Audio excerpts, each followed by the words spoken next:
నమస్కారం. NBK news చూస్తున్న ప్రేక్షకులకు స్వాగతం. తుంగతుర్తి నియోజకవర్గంలో రాజకీయ ఉద్రిక్తత చోటు చేసుకుంది. జాజిరెడ్డిగూడెం మండలం తిమ్మాపురం గ్రామానికి చెందిన బీఆర్ఎస్ యువజన నాయకులు గుణగంటి చంద్రకాంత్ గౌడ్పై కాంగ్రెస్ శ్రేణులు కత్తులతో దాడికి పాల్పడటం తీవ్ర కలకలం రేపింది. ఈ దారుణ దాడిలో తీవ్రంగా గాయపడి ఆసుపత్రిలో చికిత్స పొంది ప్రస్తుతం ఇంటి వద్ద విశ్రాంతి తీసుకుంటున్న చంద్రకాంత్ గౌడ్ను తుంగతుర్తి మాజీ శాసనసభ్యులు డాక్టర్ గాదరి కిశోర్ కుమార్ గారు స్వయంగా పరామర్శించారు. ఈ సందర్భంగా చంద్రకాంత్ గౌడ్ ఆరోగ్య పరిస్థితిని అడిగి తెలుసుకున్న కిశోర్ కుమార్ గారు పార్టీ తరఫున అతనికి అన్ని విధాలుగా అండగా ఉంటామని భరోసా కల్పించారు. ప్రజాస్వామ్యంలో హింసకు తావులేదని స్పష్టం చేస్తూ ఈ దాడికి పాల్పడిన నిందితులపై కఠిన చర్యలు తీసుకోవాలని ఆయన డిమాండ్ చేశారు. ఈ పరామర్శ కార్యక్రమంలో బీఆర్ఎస్ మండల పార్టీ శ్రేణులు, నాయకులు, కార్యకర్తలు మరియు అభిమానులు పెద్ద సంఖ్యలో పాల్గొని సంఘీభావం తెలిపారు. ఇలాంటి మరిన్ని తాజా వార్తల కోసం చూస్తూనే ఉండండి. NBK news. కావాలని చెప్పేసి పక్కా ప్లాన్తోని ప్రణాళికతోని ఈ ఊర్లో బీఆర్ఎస్ పార్టీ జెండా ఎగిరింది. సర్పంచ్గా వార్డు మెంబర్లలో కూడా కనీసం మేము గెలవలేకపోయినాం అనేటువంటి ఒక కుటిల బుద్ధితో నిరాశా నిస్పృహలకు లోనటువంటి కాంగ్రెస్ పార్టీ నాయకులు ఊహించని విధంగా ఆ ర్యాలీ మీదకి వచ్చి ఎగబడి మా నాయకుల మీద దాడి చేసి ఆ దాడిలో ఈ గ్రామానికి సంబంధించినటువంటి మా యువజన నాయకుడు గుణిగంటి చంద్రకాంత్ గారిని దాడి చేయడం ద్వారా అక్కడికక్కడే తను కుప్పకూలిపోవడం, వెంటనే సూర్యాపేట ఏరియా హాస్పిటల్కి తరలిస్తే ఒక 2 రోజులు కోమాలో ఉండి తర్వాత ఎంఆర్ఐ చేయించి తల మీద దాదాపు 14 కుట్లు, అదేవిధంగా నుదుటి మీద దాదాపు 3 కుట్లు, 17 కుట్లు పడితే ఈ కేసు మా నాయకత్వంపై కంప్లైంట్ ఇచ్చి అన్యాయం అండి, వాళ్ళు పక్కా ప్రణాళికతోని ముందే అనుకోని వచ్చి ప్లాన్ చేసుకొని ఇట్లా చేసిర్రు, దీన్ని పరిశీలించాలని చెప్పేసి పోలీస్ స్టేషన్లో కేసు పెడితే ఇక ఉన్నటువంటి ఎస్ఐ గారు 324 గెట్టారు, పిటి కేసు లాగా గెట్టారు. మరి ఆయన చదువుకుండా సంగనాకిండా నాకైతే అర్థమైతలేదు. అంటే ఎంత దౌర్భాగ్యమైనటువంటి పరిస్థితి నెలకొన్న తుంగతుర్తిలో అంటే ఏదైనా మా ఇష్టరాజ్యం కక్షలతోని కార్పణ్యాలతోని గతంలో ఉన్నటువంటి తుంగతుర్తి 12 సంవత్సరాల క్రితం ఏముండనో మళ్లీ దాన్ని తీసుకొచ్చేటువంటి ప్రయత్నమే చేస్తున్నారు తప్ప అభివృద్ధిలో మాత్రం ఏ ఒక్కటంటే ఒకటి ముందుకు తీసుకునే ప్రయత్నం చేస్తారు.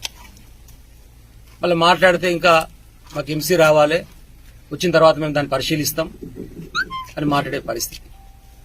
చిన్న చిన్న విషయాలకు కూడా స్థానిక సీఏ గారు ఇష్టం వచ్చినట్టు చేయడం, స్థానికంగా ఉన్నటువంటి ఎస్ఐ గారు ఇష్టం ఉన్నట్టు చేయడం. ఇదే విషయాన్ని దయచేసి జిల్లా అధికారులైనటువంటి ఎస్పీ గారి దృష్టికి తీసుకుపోతున్నాం. మీరు కూడా ఊర్లలో ఉండే పరిస్థితి ఉండదు. పోలీస్ నాయకులు వనకా ఉండేది ఎంతమంది, ఎస్ఐ ఏమంటే ఉంటే 30-40 మంది ఉంటారు. ఆయన అనుకుంటే అవుతారండి. ఒక నియోజకవర్గంలో శాంతియుత వాతావరణం నెలకొన్నారంటే రాజకీయ పార్టీలు, రాజకీయ నాయకత్వం అనుకోవాలి. అట్లా అనుకునే 2.5 సంవత్సరాలుగా ఎక్కడ ఏమి స్పందించకుండా ఇప్పటికే 2-3 దిక్కుల దాష్టికాలు చేసి, ఒక దగ్గర మర్డర్ చేసి, ఒక దగ్గర దాడి చేసి, ఒక దగ్గర రకరకాలుగా ఇబ్బంది పెడుతున్నా మనం ప్రతిచర్యలు చేపడతాది ఇంకా ఇబ్బందిగా గురుంటుందని చెప్పి మా నాయకత్వాన్ని దయచేసి మీరు ఆగండి, దయచేసి మీరు ఆలోచించండి, వద్దు అని ఆపుకుంటూ వచ్చేటువంటి ప్రయత్నం చేస్తున్నాం. కానీ ఓపిక కూడా ఒక హద్దు ఉంటుంది. అది దాటిపోయిన పరిస్థితి వస్తే ఎస్పీ గారా, సిఐ, ఎస్ఐ ఎవరు ఆపే పరిస్థితి ఉండదు, కాంగ్రెస్ నాయకత్వం కూడా తట్టుకునే పరిస్థితి ఉండదు. దయచేసి ఆ దిక్కుగా పోయే పరిస్థితి రాకముందుకే పోలీస్ యంత్రాంగము, ఎస్పీ గారు ఇన్వాల్వ్ అయ్యి తొందరగా చర్యలు తీసుకుంటే బాగుంటుంది. నా ఇష్టం వచ్చాడు చేస్తున్నటువంటి వ్యవహారం ఎందుకంటే ఎస్ఐ గారిని అంటే ఆయన అరెస్ట్ చేసి మామూలుగా పిటి కేసు పెట్టి నోటీసు స్టేషన్ బెయిల్ ఇచ్చి అప్పటికప్పుడే అరెస్ట్ అయిపోయింది. స్టేషన్ బెయిల్ 5 నిమిషాలని అంత అయిపోయింది, పంపించేసి తెల్లారు వచ్చేసి పెట్రోల్ బంక్ దగ్గర వాళ్ళతో ముచ్చట పెట్టుకుంటా అలా ఒక నాయకుడు పుట్టపోతట సార్, వాళ్ళ మీద దాడి చేయకపోతట సార్, మేము మా పార్టీని నిలబెట్టుకోవద్దా అంటుంటే నేను నవ్వుతున్నాడు. ఎస్ఐ వీడియో కూడా ఉన్నది. ఇగలబడి నవ్వుతున్నాడు. అంటే దాడి చేయడాన్ని ఎస్ఐ ప్రోత్సహిస్తుందా? ఆయన అన్నాడు కదా కాన్స్పిరసీ లేదు కదండి, అనుకోకుండా జరిగింది కాబట్టి పిటి కేసు పెట్టినాం, అటువంటి మర్డర్ పెట్టలేదు. కాన్స్పిరసీ లేని మరి నీతో ఎట్టన్నాడు వాడు? దాడి చేయకపోతే మేము ఎట్లా నిలబడతాం సార్ మా పార్టీ అని చెప్పి మాట్లాడినట్టే కాన్స్పిరసీ ఉన్నట్టే కదా. ఆ కాన్స్పిరసీగా మాట్లాడినప్పుడు నువ్వే నవ్వుకుంటే ఇంగ్లీష్ కూడా మాట్లాడుతున్నావు కదా.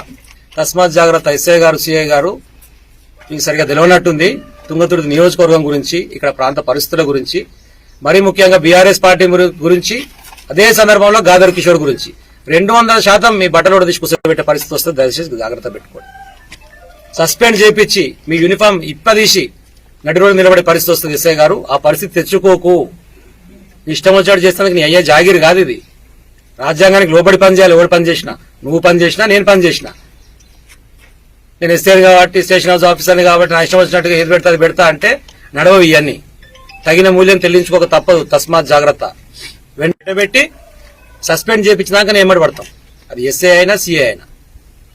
చిన్న చిన్న పంచాయతీలకు కూడా ఆ సిఐ అంటాడు చిన్న చిన్న పంచాయతీ కురుకోవచ్చుడు, 5-10 వేల పంచాయతీ కురుకోవచ్చుడు. ఆ ఎస్ఐల కింద ముగ్గురు మొత్తుకోడే, రూపాయి మాకు దొరకలేదు, మొత్తం ఆ సిఐ గడేసుకుపోతున్నాడు. ఎక్కడ పంచాయతీ అయితే నాకు అర్థంగా ప్రజల పంచాయతీ. శాంతియుత వాతావరణం చేయరురా నాయన, తుంగతుర్తిని మంచిగా చేయరురా నాయన అంటే ప్రజల పంచాయతీ పెట్టుకుంటారు ఎస్ఐలు సిఐ. ఇదా మరి ఎస్పీ గారి దృష్టికి ఉందా లేదా? ముందు రోజు చెప్పారు బోనాలకు సంబంధించినటువంటి ర్యాలీ జరుగుతున్నది, ఇక్కడ గొడవ జరిగే అవకాశం ఉన్నది, మీరే పర్సనల్గా ఉంటే బాగుండదట్టు. ఇద్దరు కానిస్టేబుల్ పంపారు. కానిస్టేబుల్ ముందరే జరిగిన సంఘటన, విట్నెస్ వాళ్ళే. సాయంత్రానికి ఆయన వస్తాడు, ఆయన ముందరలే ఫ్లెక్స్ కూడా వీక్తారు మాయి. ఎస్ఐ వచ్చిన తర్వాత ఎస్ఐ మామూలు మీద కొడతాడు, మళ్ళీ వచ్చి సారీ చెప్తాడు. ఆయన ముందరలే ఫ్లెక్స్ కూడా వీకిస్తారు. అంటే ఏం జరుగుతుంది? తర్వాత ఆయన సెల్ఫీలు దిగుతున్నాడు. ఎవడైతే దాడిలో పాల్గొన్నాడో వాళ్ళతో సెల్ఫీలు దిగుతున్నాయి. ఏందన్నట్టు మరి ఇది?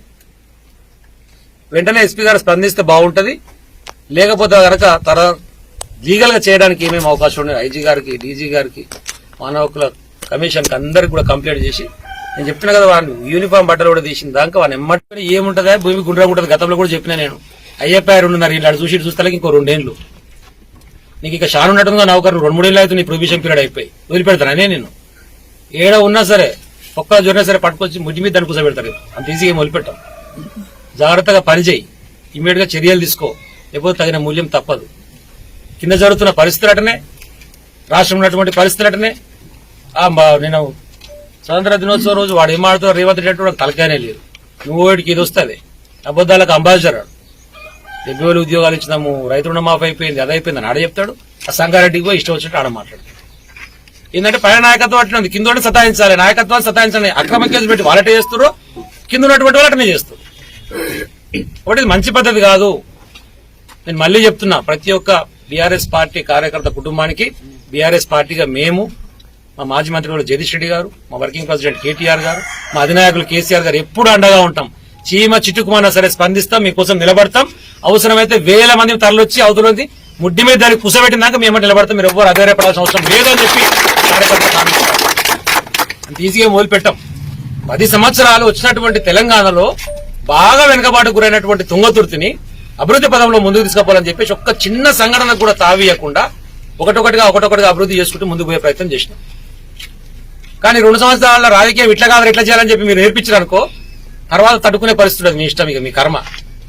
ఆ పరిస్థితి తెచ్చుకోకూడదు. బీఆర్ఎస్ పార్టీ కార్యకర్తల కుటుంబాలకు అండగా ఉంటాం. ఎవ్వరెక్కడ ఏ ఇబ్బంది పెట్టినా వాళ్ళకి అండగా నిలబడతాం. ఎదురుగా వాళ్ళ అధికారులైనా ప్రతిపక్షం వాళ్ళైనా ఎవరు ఇబ్బంది పెట్టినా వాళ్ళ సంగతి కూడా చూస్తాం. తస్మాత్ జాగ్రత్త అని హెచ్చరిస్తూ సెలవు తీసుకుంటా ఉన్నా. జై తెలంగాణ.